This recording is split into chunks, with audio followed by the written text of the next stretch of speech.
Hi there, my name is Elizabeth, and this is my presentation on women's rights. So, for decades, women's rights has really been a backseat topic as they are not seen as fundamental human rights. The very first Women's Rights Convention took place in 1848, and it is said that the women's rights movement is closely related to the civil rights movement that took place in the 1960s. So, what is gender oppression? It's really the restriction of having equal access to education, opportunities, resources, medical care, economic security, fair wages, and so much more. Because of this, gender oppression really has a significant impact on women and girls all over the world, as well as having detrimental effects on the society in which we live in. So, what are some of the current consequences of this? Well, women are paid 83.7% as much as men. Women experience higher poverty rates. Women are significantly underrepresented in political offices. Our reproductive rights have been affected within the recent overturn of Roe v. Wade.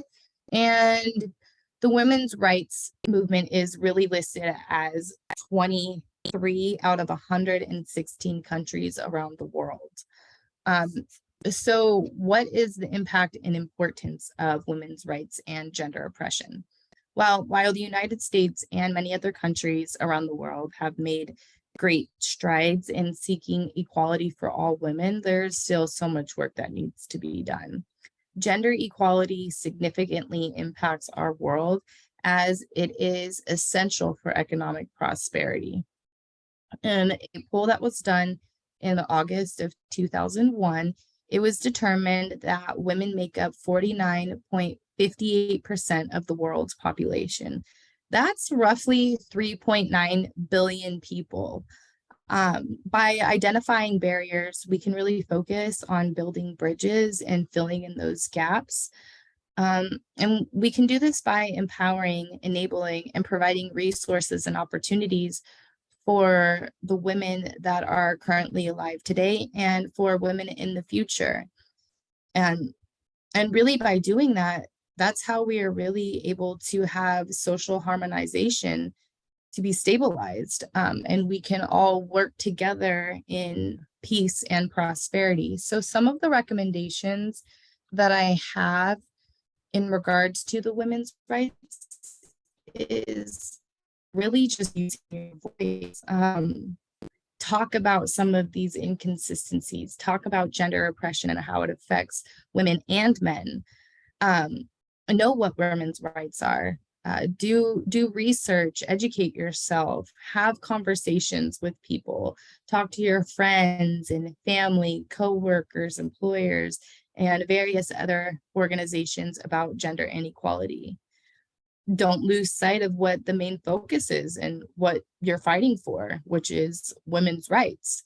Be a part of the change, get involved with organizations that support and advocate for gender equality. The only way for global socialization to be stabilized is really to create effective policies around the world that support one another, regardless of gender identities, because every woman and girl deserves the opportunity to live a life free from violence and discrimination. I really hope that this presentation gave you the space and the opportunity to see that while we are living in 2023, people are still not seen as equals. And in order for us to really create peace and harmony is to allow equality for all genders. If you have any questions or would like to know more about some of the research that I've done while doing these assignments over the course of our semester, please don't hesitate to reach out. I would be more than happy to share with you some of the research that I've found and have a conversation about women's rights. I hope you enjoyed this presentation. Take care.